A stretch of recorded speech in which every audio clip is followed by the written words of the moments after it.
مولانا صاحب کا ایک جملہ سونے کے قلم سے اور سونے کے پانی سے لکھنے کے یعنی قابل ہے. انہوں نے کہا تھا بتاؤ خلفائے راشدین نے کون سی اپنی جدادیں منائی ہیں, اپنے بچوں کے لیے کیا چھوڑ کے وہ مرے ہیں کہ تم کہو کہ انہیں لالچ تھی.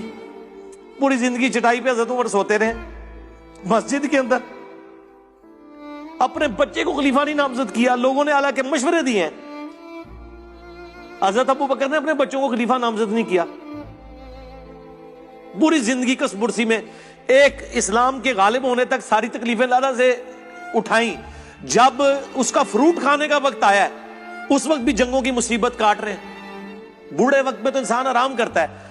2.25 سال حضرت ابو بکر کی ایک رات بھی سکون سے گزری ہے. کتنے معاذوں میں جنگ کھولی ہے, منکرین زکات, مسیلمہ کذاب, پرشین امپائر, اور ایون رومن امپائر کے لیے بھی آپ نے اپنے وہ جب حضرت بلال نہیں ان کو روک رہے تھے, حضرت بلال کو بھی بھیجنا پڑا. حضرت عمر کی پوری زندگی جنگوں سے عبارت ہے. پھر اپنی اولاد کے لیے کیا چھوڑ کے مرے, زیادہ خلیفہ بنا جاتے ہیں نا. جنہوں نے خلیفہ بنایا بنو امیہ نے, وہ نظر آ رہا ہے دنیا کے لیے سب کچھ کیا. جنہوں نے اللہ کے لیے کیا انہوں نے تو اپنی اولاد کو کچھ نہیں دیا. اولاد تو ان کی اسی طرح ہی رہی ہے. محمد بن ابی بکر کو بنو امیہ نے قتل کیا, عبد الرحمن بن ابی بکر کو بنو امیہ نے قتل کیا.